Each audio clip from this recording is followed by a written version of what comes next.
Bonjour les amis, bienvenue sur le Nomade. Alors aujourd'hui on va attaquer la troisième vidéo sur notre triptyque qui était comment ne pas tomber à la mer, comment ne pas être perdu de vue quand on tombe à la mer. Cette fois-ci nous allons voir comment remonter à bord une fois tombé à la mer.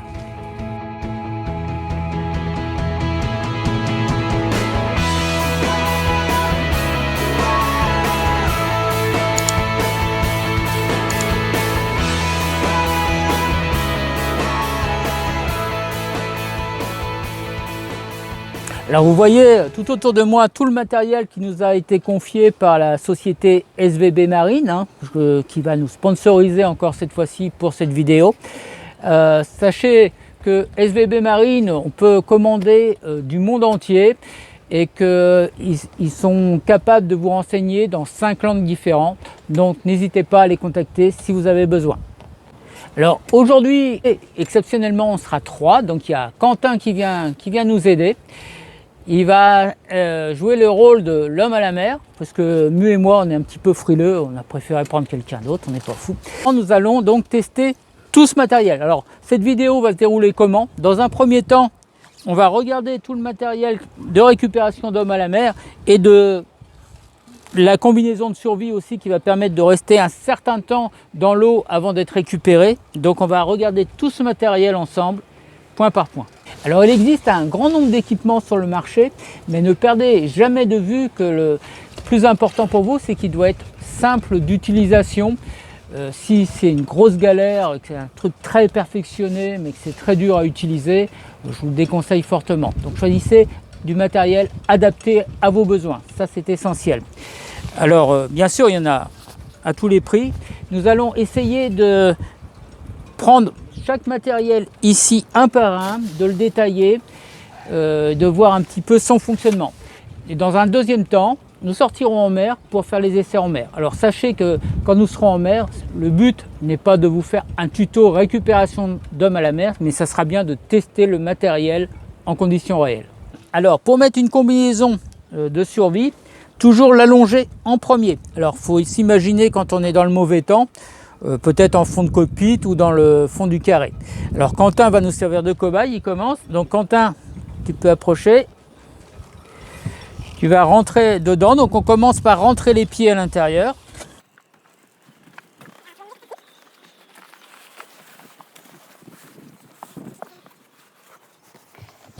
Voilà.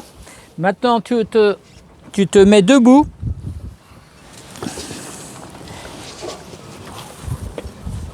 Et tu rentres à l'intérieur. Alors vous avez vu, on rentre tout habillé dedans.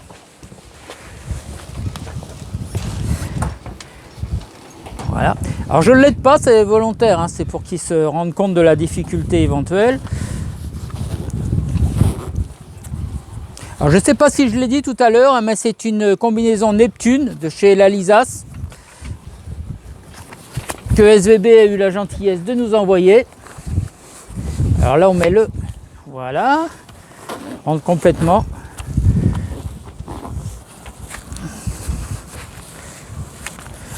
Alors un conseil avant de le remonter jusqu'en haut, tu resserres au niveau des jambes, les chevilles, pour éviter que les chevilles gonflent.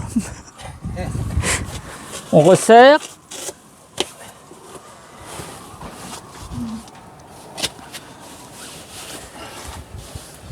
Voilà. Et maintenant, tu vérifies que tout soit bien remonté jusqu'en haut, parce que sinon, tu auras l'eau qui rentrera. Donc ça va te couvrir jusqu'au niveau du nez. Alors on voit que les gants, il n'y a que 2 doigts disponibles. Donc on est nettement moins bien pour le faire. Voilà. Ça va tout simple. Maintenant, tu refermes cette partie-là, tu la resserres au maximum sur le côté et tu claques.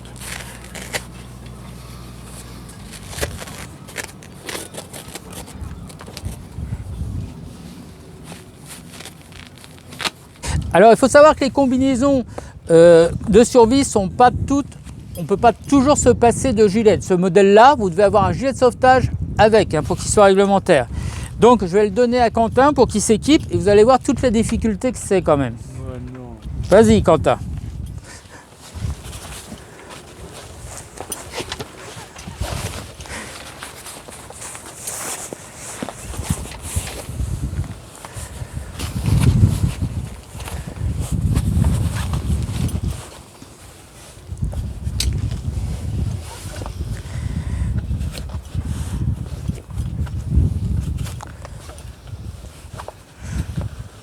Alors, je vais t'aider, est-ce qu'il n'était pas réglé pour toi? T'as qu'à le non. fermer si tu veux. Alors, hein. Allez, déjà. Voilà, ferme-le. Alors quand j'ai fait l'essai avant, et je me suis pas mal amusé quand on en était à ce niveau-là, d'attacher ce gilet de sauvetage. Avec les moufles. Hein.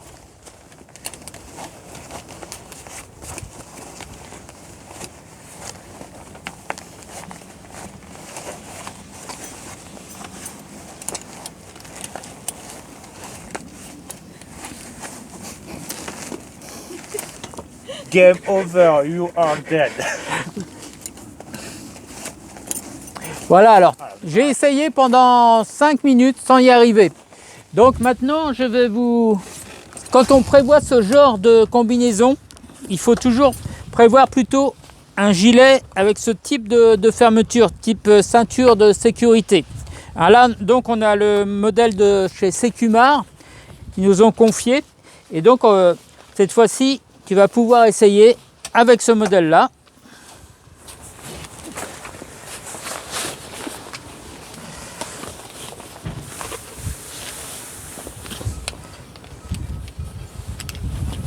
Et voilà, on voit tout de suite la différence au niveau de la facilité de mise en place du gilet. Hein. Donc il faut y penser aussi quand on va s'équiper avec ce type de combinaison. Autre chose qu'il faut, qu'il faut prévoir, c'est des entraînements, je dirais, relativement réguliers, au moins 1 ou 2 fois par an, pour bien vous habituer à la passer, parce que le jour où vous êtes dans des conditions difficiles, c'est pas la même chose qu'ici au port à Quiberon. Et le voilà tout équipé. Bien, j'avais aussi envie de vous parler de la bouée CQ17 qui m'a été envoyée aussi par SVB et faire une comparaison un petit peu avec la bouée fer à cheval classique qu'on a. Hein, parce que j'avais pas du tout l'habitude de ce type de bouée. Donc on m'a un peu expliqué les avantages de l'un et pour pouvoir bien voir les différences. Alors, on voit ça souvent sur les bateaux allemands ou scandinaves. Ce type de bouée. Alors l'avantage, bon, il y a des réflecteurs lumière, bon ça c'est pas mal, mais on peut éventuellement en mettre sur l'autre. Vous avez ça qui se détache. Alors, on m'a expliqué assez bien les choses. Si on vous lance ce type de bouée, vous pouvez le passer autour de votre cou comme ça. Et vous avez, contrairement à la bouée fer à cheval, vous avez ce type de cordon que vous pouvez passer autour de vous et resserrer, qui vous permet que même si vous perdez connaissance, vous n'allez pas vous retrouver sous l'eau parce que la tête ne peut pas passer, donc vous allez rester comme ça hors de l'eau. Autre avantage, vous pouvez mettre ce système qui est pas bête, c'est une petite encre flottante, ce qui fait que quand on vous a lancé la bouée, elle s'éloigne pas trop rapidement de vous et vous pouvez la rattraper à la nage puisqu'elle est freinée par l'encre flottante. Donc ça c'est pas du tout ce qu'on a sur ce type de bouée, mais bon, l'histoire de l'encre flottante, tout ça, j'ai trouvé ça assez sympa. Maintenant on va parler de la ligne de jet. Secumar, ça c'est le matériel qu'on va tester en mer pour essayer d'envoyer assez loin un système de récupération. Alors ça se compose de la base ici qui est flottante et qui est en même temps alourdie. Il y a un peu de plomb à l'intérieur qui permet de le lancer très loin avec une flottabilité qui permet qu'elle ne coule pas. Donc c'est une ligne de jet. On voit qu'il y a ce système de mousqueton que la personne à l'eau peut s'accrocher par exemple ici sur son harnais s'il en a un, ou sinon le passer autour de son corps et le refixer comme ça, ça vous permet de l'avoir autour de vous et d'être tiré après sur le bateau. Alors c'est tout simplement un sac, on le testera en mer tout à l'heure, avec tout ce bout là à lancer, une poignée, bien sûr, parce qu'avant de le lancer, un conseil qui soit attaché sur vous, éventuellement même au bateau. Vous le prenez comme ça. Et hop, vous le lancez le plus loin possible. On va tester ça tout à l'heure en réel. Et enfin, le dernier matériel qu'on va essayer, c'est le Saflane de ces Siatex. Alors ça, c'est pour récupérer l'homme à la mer en se servant du bateau. Donc vous allez voir, on jette cette petite bouée à la mer. Alors, je bouffe.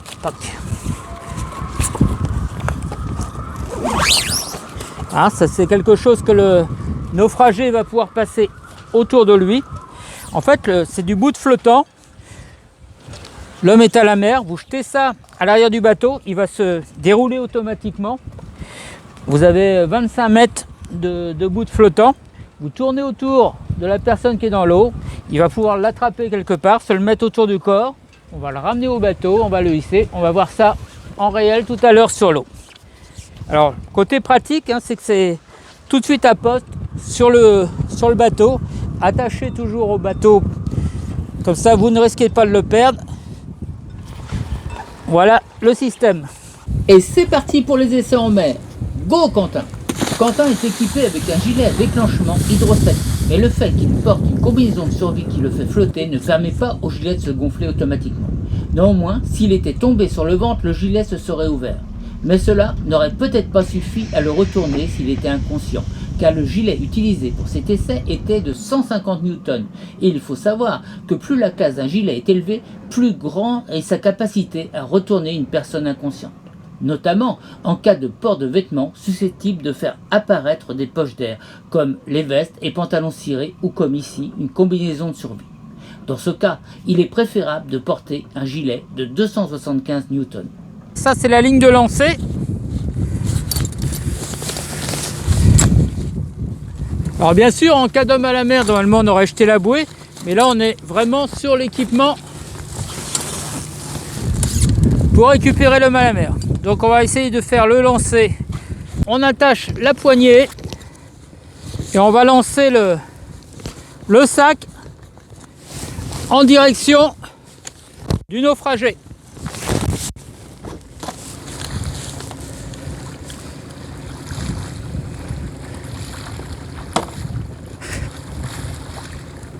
Voilà qui est récupéré.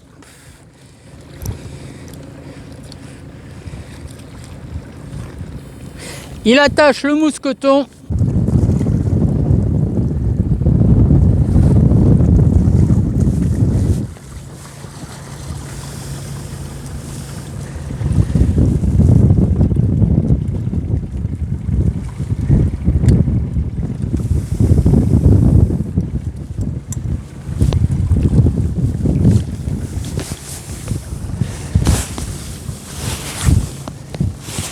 Voilà, et là on est parti. Je le ramène à bord.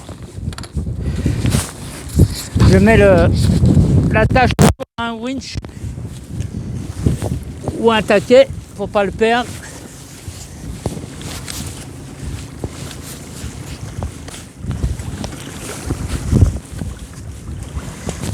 Alors on voit que la dernière partie du bout, il est d'un diamètre beaucoup plus élevé, d'un renforcé, ce qui va nous permettre de mettre la drisse dessus pour pouvoir le hisser à bord.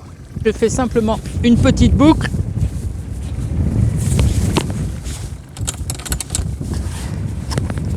Je vais positionner une drisse, là c'est ma drisse de grand voile. On va le hisser à bord.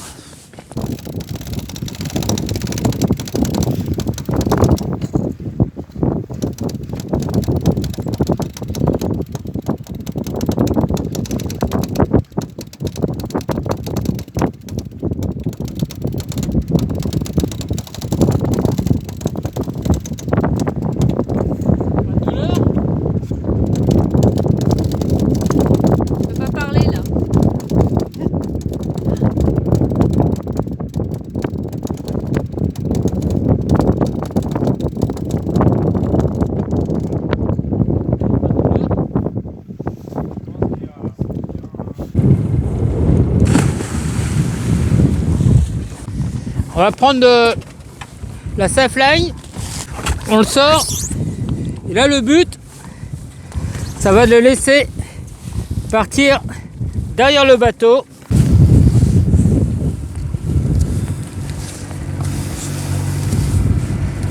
Là on a 30 mètres de longueur de bout de flottant.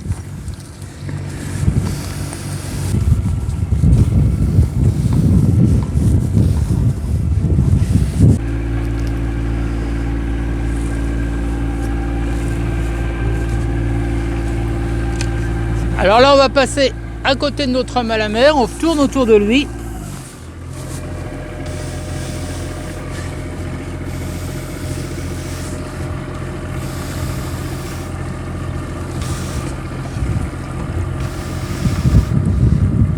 Et là on voit que le bout va sur lui.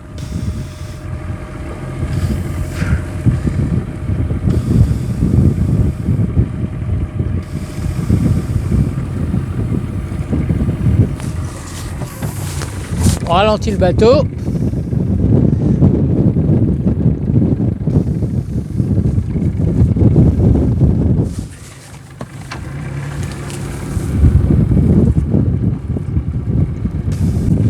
Voilà, on laisse le temps de s'équiper. Une fois qu'il est équipé, même chose que tout à l'heure, on va le remonter.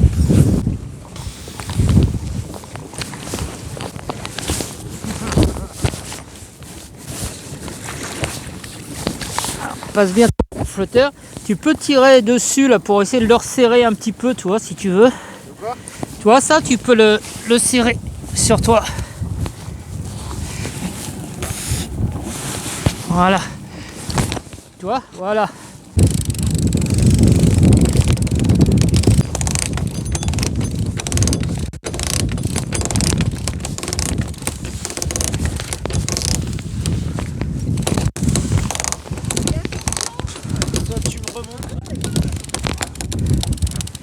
Alors nous voilà de retour au port après notre essai en mer et on va faire maintenant un petit bilan. Alors on a notre homme à la mer, Quentin, qui est là à côté de moi. Donc lui il va donner son avis sur tout ce qu'il a ressenti en tant qu'homme à la mer, les difficultés qu'il a pu avoir avec les différents appareils testés.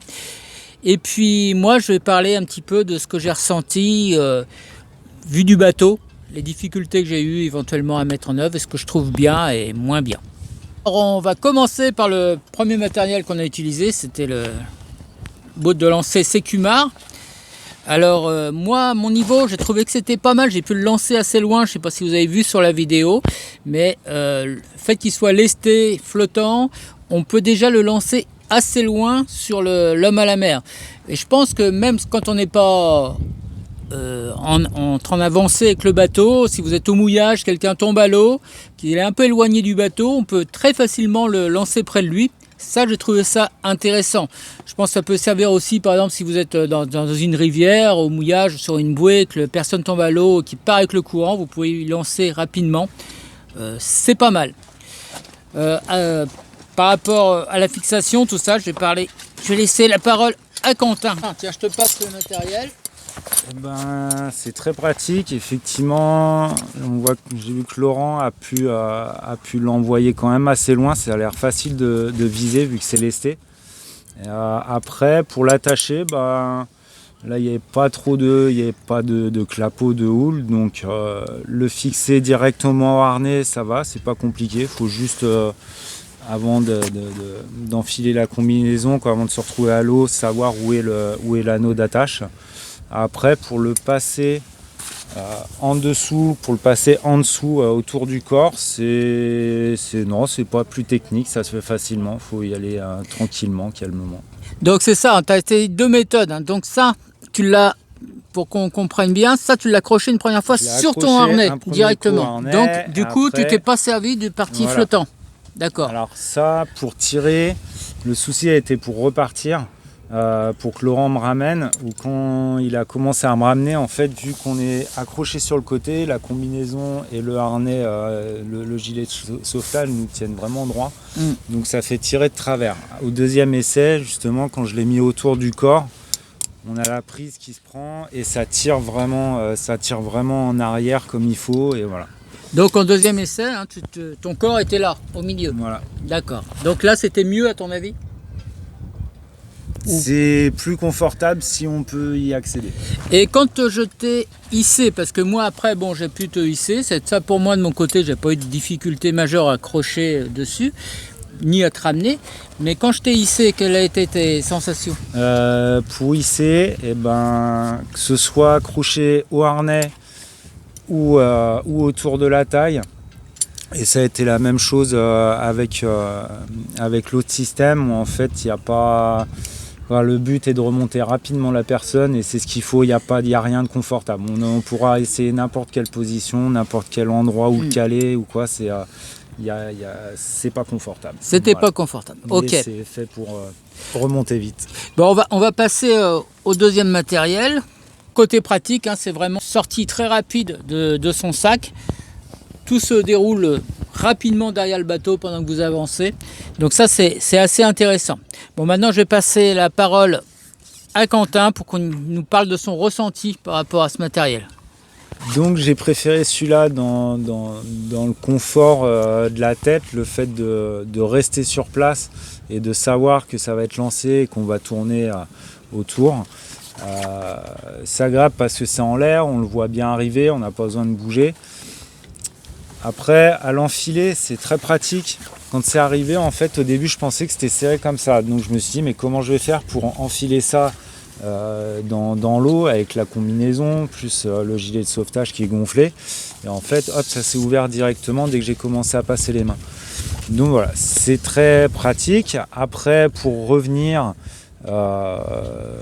Laurent, c'est toi qui a ramené. Je pense qu'il n'y avait pas trop de différence avec l'autre. Dans les deux cas, c'est pareil. Pour te ramener, te hisser, c'était de la même façon. C'était aussi pratique l'un que l'autre. Après, à hisser, pareil que l'autre, c'est pas dans le confort. Et là, je dirais même que c'est beaucoup plus inconfortable. Peut-être si c'était un peu plus rond, ça prendrait mieux sur le corps. Mais même pas, je pense qu'on ne peut pas vraiment faire autrement. Après là, le mélange de la combinaison de survie qui nous bloque quand même pas mal, plus le gilet en même temps, on doit faire avec et voilà. Mais c'est à choisir entre les deux, au plus facile pour remonter. Je pense que celui-là est plus agréable pour soi à remonter. Mais l'un dans l'autre, on a essayé plusieurs positions à poser d'une façon ou d'une autre sur le corps. Et voilà. T'as plus souffert avec celui-là, je crois, qu'avec celui-là. Celui-là finit par trop comprimer. Il y a une position où ça comprime tout le corps, toute la tête, mais en mélangeant avec le harnais, avec la combinaison. Très bien. Bon, voilà, on a fini cette vidéo. Ce qu'on peut en tirer aussi comme conclusion, c'est qu'il est important de connaître son matériel, ne pas hésiter à le tester, de l'avoir à bord c'est bien, savoir où il est c'est mieux, et de l'avoir essayé c'est le summum. Donc n'hésitez pas à l'essayer, à mettre au courant les nouvelles personnes qui arrivent sur le bateau, parce qu'on voit que c'est important de connaître son matériel, savoir comment l'utiliser. Donc pour finir, je tiens à remercier Quentin d'être venu nous aider, hein, qui est un de nos abonnés. Et puis je tiens à remercier les fabricants de tout ce matériel et puis bien sûr SVB qui nous a fait confiance et qui nous a confié tout ce matériel pour les essais. Je vous souhaite à tous de belles navigations et je vous dis à bientôt pour d'autres vidéos.